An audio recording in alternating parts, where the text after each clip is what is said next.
This is WCBA.TV. What the mind can conceive, the heart believe, you can achieve. Colonel Oscar Poole speaking, right here on the front porch of our beautiful North Georgia home in East Ellijay, Georgia, 75 miles north of Atlanta. I want to talk today about my church. My church. You see, I'm headed down toward the home stretch now. I'm 80 years of age. I've lived 1/3 of the nation's history. 80 years. I hate it. Well, I'm not an old man. I'm an older man. But I was in organized religion. In other words, I was a pastor of churches. Here and there, and mostly there. We moved a lot. We moved 30 times, counting the times I went to school. I was Minister of the Year in Castleberry, Florida, at the Community Methodist Church. I didn't say I was the Minister of the Year. They said it. And our church was the Church of the Year. I was Minister of the Year in Chatsworth, Georgia, and also in up near Batavia, New York, in a place called Oakville. The district superintendent told me one day, says, Oscar, you can have anything we've got. You can be pastor of any church in this conference. I was a very successful young man. I was young in those days. And then at Hiram, Georgia, it was said of my ministry, our ministry, not our, that we were one of the top 100 most innovative and creative ministries in the United Methodist Church. Now, that's printed in a book, Tidings. I think that's spelled Tidings, in Nashville, Tennessee, 1971, if you want to check all that out. Of course, it might sound like I'm bloviating, but remember, friends, I did not say this about myself. They said it. And then, unlike Abraham Lincoln, Abraham Lincoln was defeated, and then became president. I was on top, and then I had a Waterloo experience in Fayetteville, North Carolina, when they didn't kick me out, but they made it so difficult for me that the only way out was to resign, which I did, and I don't want to say I was kicked out, but I wasn't. Now, had I stayed, I probably would have been kicked out. You know, a person like me that is so freewheeling and so off the wall is not going to be well liked by some people, especially the establishment or the hierarchy, those people. But the people love me.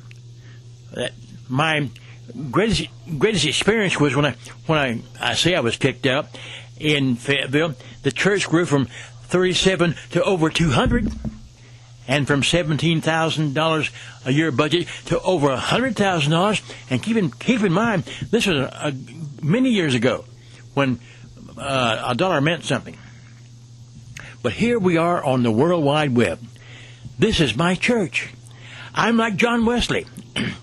The world is my parish. I'm not riding a horseback. And somebody who needs to hear this is hearing this. And I thank you for listening to this broadcast. We are treating this WCBA.TV as if it were an internet TV station. Who knows where it's going to go? I don't know. At least it's like radio. You can't, well, unless you can imagine what I look like, and my pictures are on the website somewhere. Oscar Poole here. Well, I'm 80 years old. I'm having the greatest time of my life. I have a worldwide audience. How big is my church? I don't know that, but I expect it's pretty big. I'm on 24/7 on the World Wide Web, and here I am talking to you right now, and I'm having a great time. Well, my church, I have been privileged to have to own a barbecue establishment, a restaurant, here 75 miles north of Atlanta on Highway 515.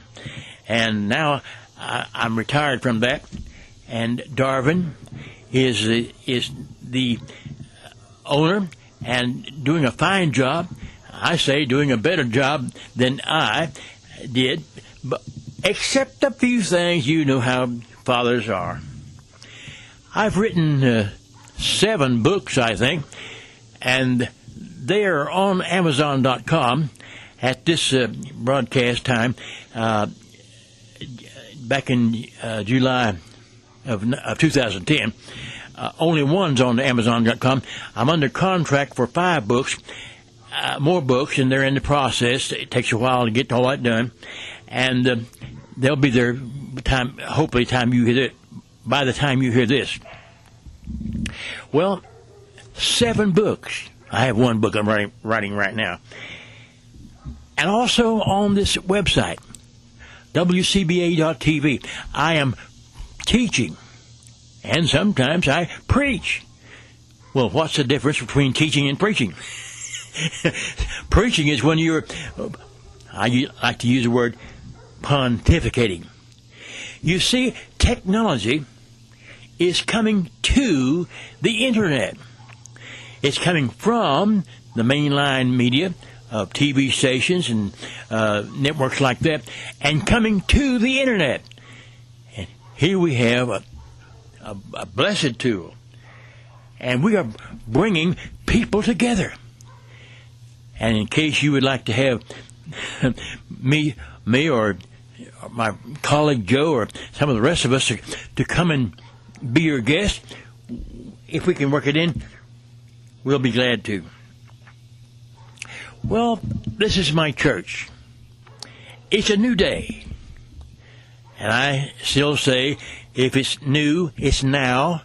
If it's now, it's new. It's never been done before. No past models for this. We're in uncharted waters. We're moving out into the sea of life, into a large sea. Well, coming together. Well, can we get together just by talking and preaching? I doubt it. But can crises, can the Gulf oil crisis hopefully bring us together? Does it take a crisis? How about the one that happened in New Orleans, Katrina, some short time ago? How about the threat of nuclear destruction, annihilation of the race? You know, while I'm talking to you, there are people who are plotting to destroy us from off the face of the earth. What will it take to bring us together? Must we have a crisis to bring us together to solve our problems? We have so many problems, and these are all spiritual. You might say, well, you're talking over here about materialistic. Of course I am, but I'm also being spiritual. You cannot separate matter from the spirit. I wrote a little book on this called The Physics of Spirit, and you can find that, The Physics of Spirit. You see, matter, basic matter, neutrons, electrons, and protons, and all the rest, are connected to the spirit. And this is a spirit universe. And you're a spirit. I'm a spirit. We're all connected together. Back in 1950, I heard the late Senator Robert Byrd from West Virginia speak in our history class, John Young's history class at Morris Harvey College. He was 12 years my superior, but he talked about the rise and fall of man. He was a great historian, especially of the Roman Empire. He said that man had risen to the top 7 times, and that we are in the 7th time of our history. That either man will ascend to the highest depths of his existence, or he will plunge to the lowest abyss of his career. And I'll tell you, when I have seen some of that cutting heads off, that type of thing, I wondered if that part might be true. But I'm an optimist.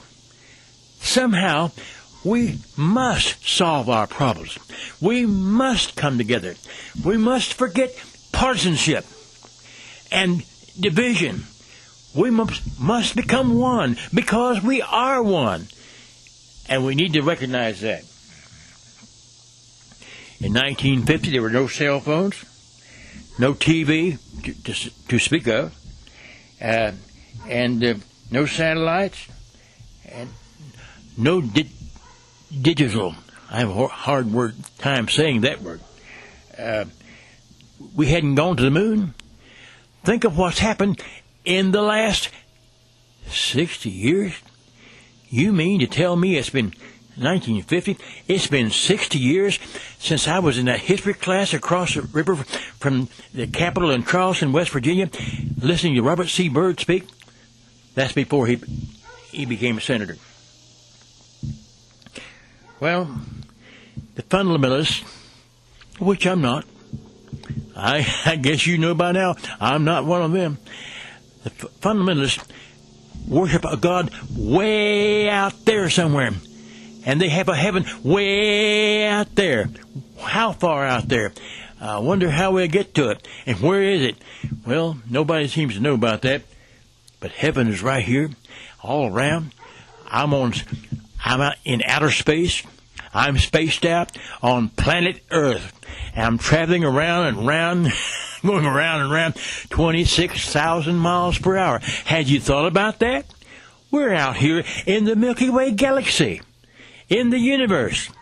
And out beyond this, there must be more universes. So we have multiverses. In 1988, I came across Realized Eschatology, the end times. I wanted Christ to come back to earth and I wanted to get the hell out of here. Well, get to heaven out. I've already said it. And we're on the World Wide Web, and people in Australia or China or Japan or San Diego, I know about San Diego. I got some friends out there who are listening. And I changed. I saw that Christ had already come back between 67 and 70 A.D. It was realized. And not this coming again stuff. Well, we made that a holy cow. Well, you may do that if you like, but I've changed on that.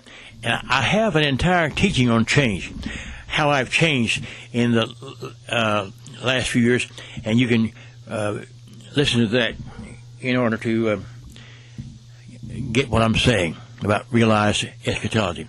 Then one day I was putting on barbecue at the barbecue pit, and I heard this voice. You might say, you mean Oscar Poole, you hear voices? Yes. Yes. I hear voices. God's voice. Within. Outside, a loudspeaker, no. Although I hear the sounds of nature, sounds of God, but God speaks to me on the inside of me. Christ, the same Christ that was in Jesus, is in me. Excuse me. And in you.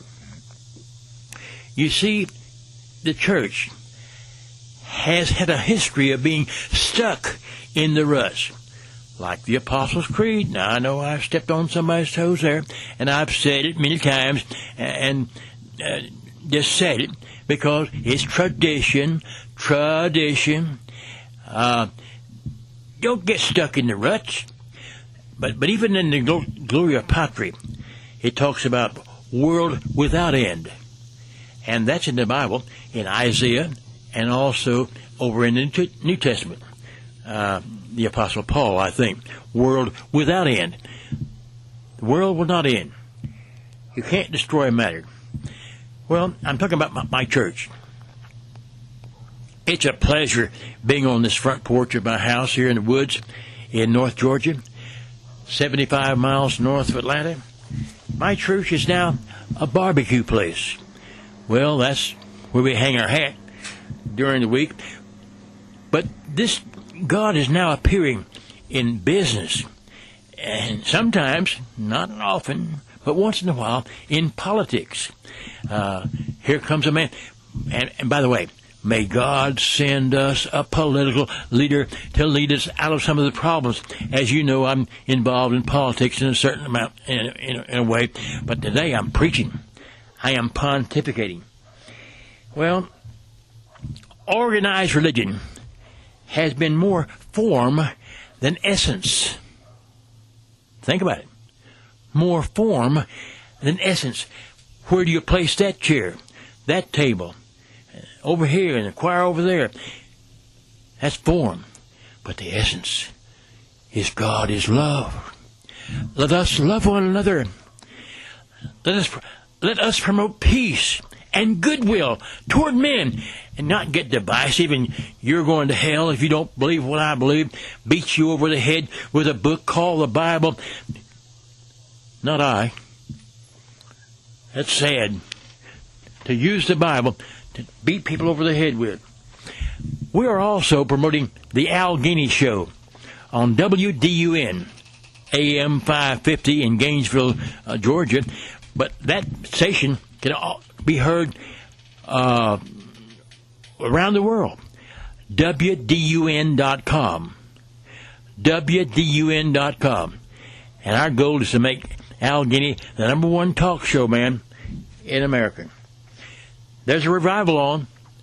A revival. The Holy Spirit is speaking now and inspiring people to become what they never thought they could be. I've got to quit because the time is gone, and I've got some visitors who have just appeared on the front porch, and they're going down to have breakfast at the Waffle House here in East LJ, Georgia. So until next time, this is Colonel Oscar Poole speaking. Having a great time here on the front porch. I'm as happy as if I had good sense. This is WCBA.TV. What the mind can conceive, the heart believe, you can achieve. This has been a WCBA.TV production.